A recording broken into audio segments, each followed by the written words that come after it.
Hello students, आज हम देखने वाले हैं क्लास 8 सब्जेक्ट मैथमेटिक्स से लेसन 15 है एरिया, जिसकी आज हम प्रैक्टिस सेट 15.1 देखने वाले हैं। पर इसके पहले हम पूरी तरह से बेसिक देख लेंगे कि एरिया मतलब क्या होता है। स्टूडेंट देखो, जितना भी आपने अगर एरिया के बारे में अगर जानना होगा तो आपने नॉर्मली सुना होगा कि प्लॉट है, उसका एरिया कितना है, तो कोई बोलता है 1100 स्क्वायर फुट है, कोई बोलता है 1000 स्क्वायर फुट है, कोई बोलता है 850 स्क्वायर फुट है।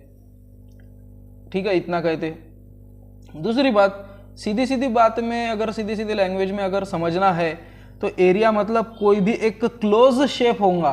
क्लोज शेप मतलब ऐसा पैक, जैसे कि रेक्टेंगल है, स्क्वायर है, ट्रायंगल है, सर्कल है, ये क्लोज फिगर है।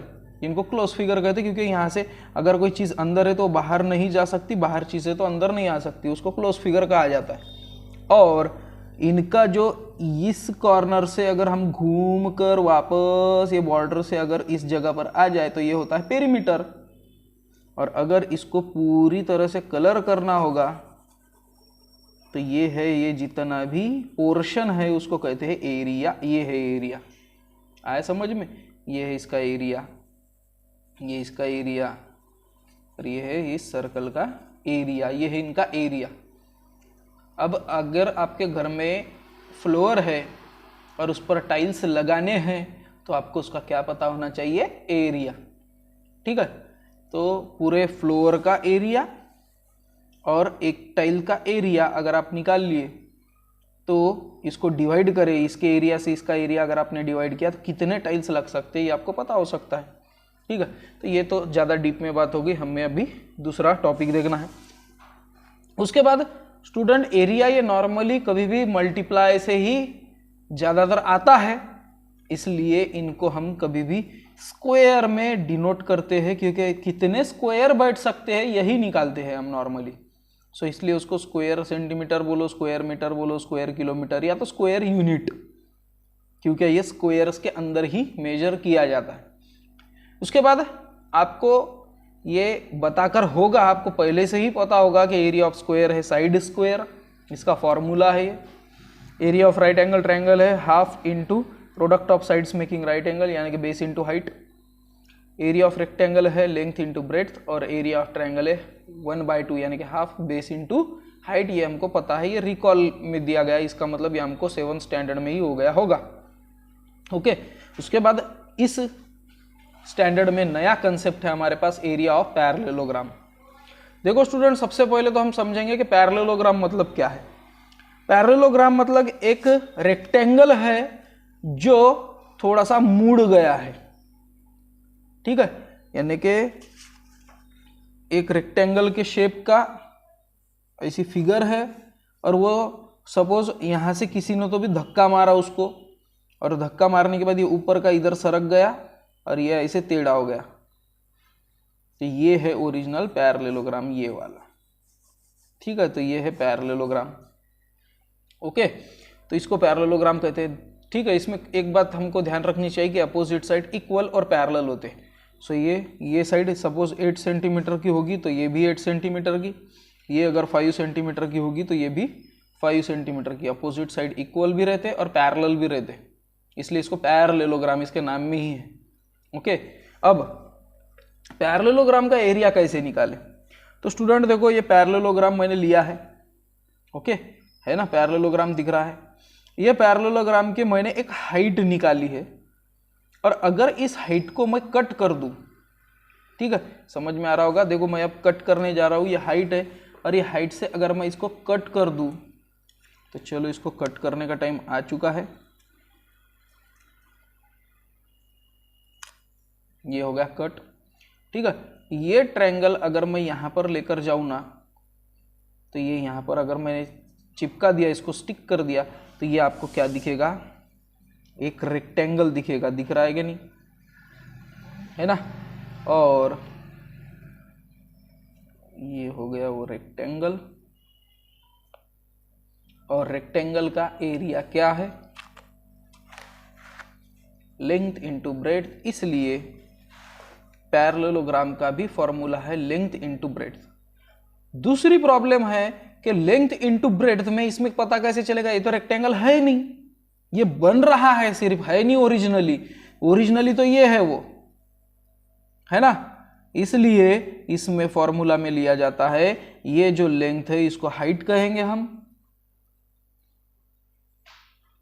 और ये हाइट कहां पर जा रही है, इस बेस पर, या तो बोलो इस बेस पर, दोनों में से कोई भी बेस हो सकता है और दोनों भी इक्वल ही है, तो इसलिए इसको बेस कहेंगे हम।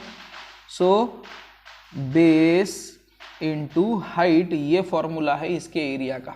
तब आपको पैरेललोग्राम का एरिया इजीली पता चल जाएगा। So hence area of parallelogram is base into height. और इसी पर हमारा प्रैक्टिस सेट 15.1 डिपेंड है। आपने 6 मिनट मेरा लेक्चर सुना, उसके लिए थैंक यू। अब हम ओरिजिनल प्रैक्टिस सेट पर आते हैं। अगर मेरा एक्सप्लेनेशन आपको पसंद आया होगा और आता भी होगा तो 9-10 स्टैंडर्ड के भी वीडियो मैंने ऑलरेडी बनाए हुए हैं, वो भी चेकआउट करना आप। जब आप जाएंगे तो तब तो चेक करेंगे ही, पर सब्सक्राइब के साथ साथ बेल आइकॉन भी दबा लेना, मुझे बहुत ही हेल्प हो जाएगी। और अगर आपके अकाउंट में पैसे वगैरह होंगे और कुछ पैसे आपको सेंड करने की इच्छा होंगी तो आप मुझे थैंक्स बटन पर क्लिक करके भी इकोनॉमिकल सपोर्ट कर सकते हो। उससे मुझे बहुत ही खुशी होगी और मुझे कुछ हेल्प हो जाएगी इम्प्रूवमेंट करने में। मेरे कुछ इंस्ट्रूमेंट है जो मुझे लेने हैं। तो चलो अब टाइम तो गवाएंगे नहीं। प्रैक्टिस सेट 15.1 का हम फर्स्ट क्वेश्चन देखेंगे। If base of parallelogram is 18 centimetre. अब देखो स्टूडेंट, इन क्वेश्चन में अपने को डायग्राम निकालने की कोई जरूरत नहीं है, पर डायग्राम मैं निकालूंगा, मैं आपको समझाने के लिए ही हूँ। इसलिए अगर मैं ब्लैक बोर्ड पर पढ़ाता था वो तो मैं समझाता ही था, है ना। तो इसलिए मैं इसी को, इस पेज को ही ब्लैक बोर्ड बनाकर यहाँ पर छोटी सी डायग्राम निकालूंगा और पेन का ही यूज़ करूँगा, मैं पेंसिल का यूज़ नहीं करूँगा। तो ये सपोज पैरेललोग्राम है, परफेक्ट ही आना चाहिए, ऐसा कोई प्रॉब्लम नहीं है, हम समझ रहे हैं। उसका बेस है 18 सेंटीमीटर और उसकी हाइट है 11 सेंटीमीटर। ये है 11 सेंटीमीटर की हाइट, 11 सेंटीमीटर। याद रखो हाइट कभी भी परपेंडिकुलर होती है बेस को। सो फाइंड इट्स एरिया, ये एरिया हमको पूरा फाइंड आउट करना है। So hence area of parallelogram. देखो स्टूडेंट, आप अगर 9th 10th स्टैंडर्ड में आ गए तो पैरेललोग्राम को ऐसे भी लिखते हैं टीचर, पैरेलल के लिए 2 साइंस और ये GM, इसको पैरेललोग्राम ही कहते हैं। ओके, तो ये उसका शॉर्ट फॉर्म है। तो एरिया ऑफ पैरेललोग्राम अभी क्या बताया था मैंने, base into height, base into height. अब बेस कितना देकर है 18, हाइट कितनी देकर है 11। सो 18 multiply by 11, 11 8 jar 88, 8 carry, 11 1 jar 11 plus 8 19। सो 198 क्या आएगा, सेंटीमीटर आएगा क्या, नहीं, स्क्वायर सेंटीमीटर आएगा। सो 198 स्क्वायर सेंटीमीटर। याद रखो एरिया के कभी भी आगे स्क्वायर ही लगाना चाहिए, ठीक है। यही हमारा फर्स्ट क्वेश्चन का आंसर था। देखो ये मेरा एक्सप्लेनेशन था, आपको अगर स्क्रीनशॉट लेना है तो आप ले सकते हो। यहाँ से ये क्वेश्चन था उसके ऊपर और ये आंसर है। इसके बाद सेकंड क्वेश्चन देखेंगे हम।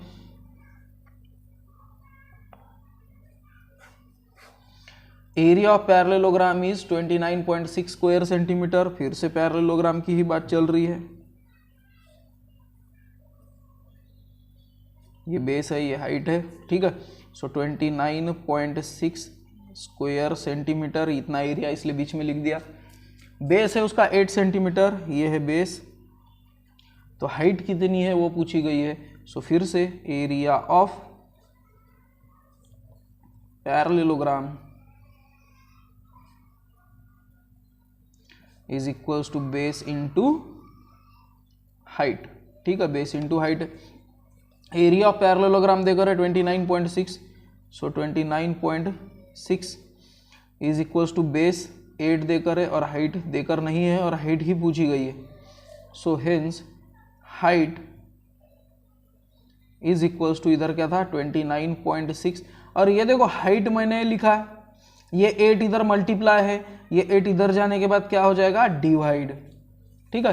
सो 29.6 डिवाइडेड बाय 8 करेंगे हम। सो 29.6 डिवाइडेड बाय 8, 8 3 जार 24 बचे कितने 5, डेसिमल पॉइंट के ऊपर डेसिमल पॉइंट 6 आ गए नीचे, 8 7 जार 56।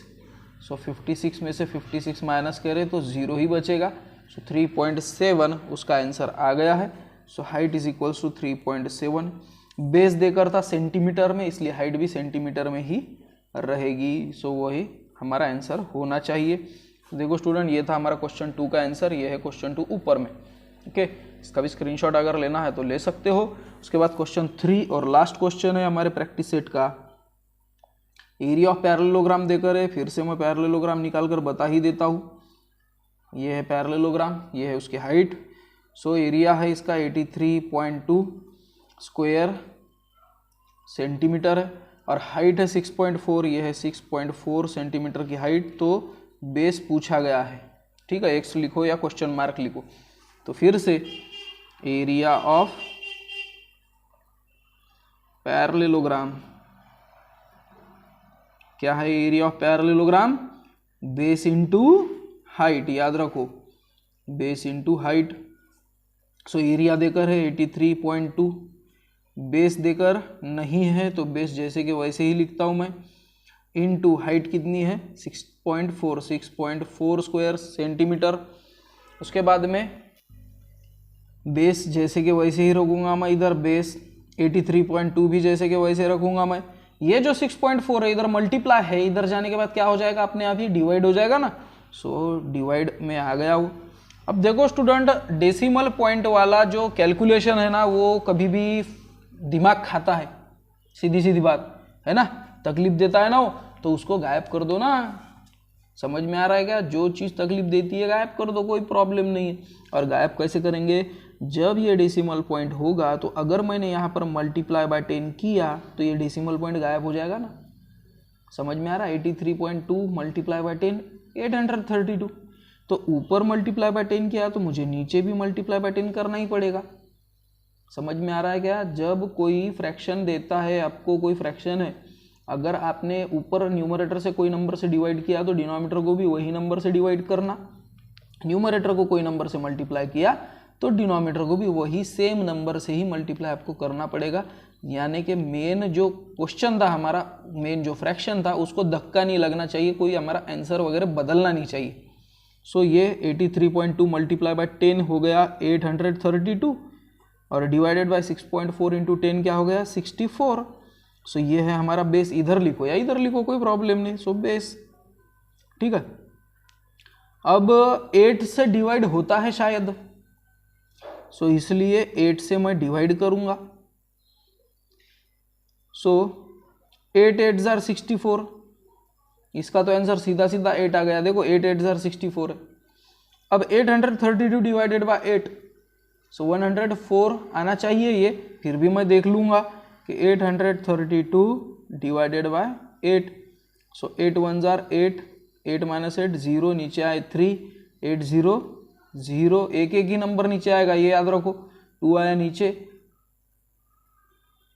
8 4 जार 32, 32 माइनस 32 0, यानी कि देखो बोला था ना मैंने 104। ओके, इसके बाद 8 से ही डिवाइड करके देखेंगे हम 104 को।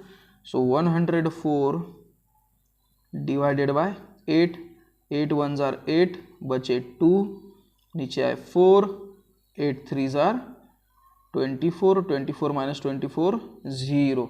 सो इसका आंसर आया 13। So hence base is equals to 13। और सभी चीज़ें किस में थी? सेंटीमीटर में। ये था स्क्वायर सेंटीमीटर में, तो आंसर भी क्या आना चाहिए? सेंटीमीटर में ही आना चाहिए। सो स्टूडेंट देखो, बहुत ही इजी प्रैक्टिस सेट थी, बट ये मेरा बनाने का भी मूड नहीं था वीडियो, बट मैंने बनाया क्यों? क्योंकि इसमें कैलकुलेशन आपको इजीली समझ में आना चाहिए और पैरेललोग्राम के कुछ कंसेप्ट, एरिया का कुछ कंसेप्ट आपको समझने आना चाहिए था, इसलिए मैंने ये वीडियो बनाई है। तो होप करता हूँ स्टूडेंट मेरा एक्सप्लेनेशन आपको पसंद आया होगा। और अगर मेरा वीडियो पसंद आता है तो लाइक शेयर सब्सक्राइब करो, बेल आइकॉन को प्रेस करो। मैंने नए नए वीडियो डालते रहता हूँ, स्कॉलरशिप वगैरह के भी वीडियो मैं अपलोड करते रहता हूँ, और साइंस और मैथ, ये 2 सब्जेक्ट के तो मैं वीडियो अपलोड करता ही हूँ, जिससे आपको अच्छी तरह से हेल्प हो जाएंगी। कमेंट में मुझे ज़रूर बताएं कि आपको कौन से टॉपिक पर वीडियो चाहिए, क्या कुछ प्रॉब्लम है या कुछ सजेशन होगा तो मुझे कमेंट में ज़रूर बताइएगा। मिलते हैं हम नेक्स्ट वीडियो में, टिल देन बाय।